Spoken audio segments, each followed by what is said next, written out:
जीना मुमकिन नहीं, न देना कभी मुझको तू फासले। मैं तुझको कितना चाहती हूँ, ये तू कभी सोच ना सके।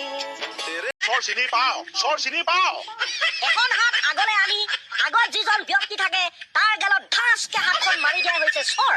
আৰু ঠাস শব্দটো যদি তোৰ গালত পৰে গালখন অলপ বিষাব, অলপ ৰঙা পৰিব, যাক আমি পূজা পূজা আহিলে কুলিয়ে ঐ মাতিলে কপনো ঐ ফুলিলে ডালত ঐ পূজায়ে পেণ্ডেলতে তোমাকে ঐ দেখিলো জেলেপি এখন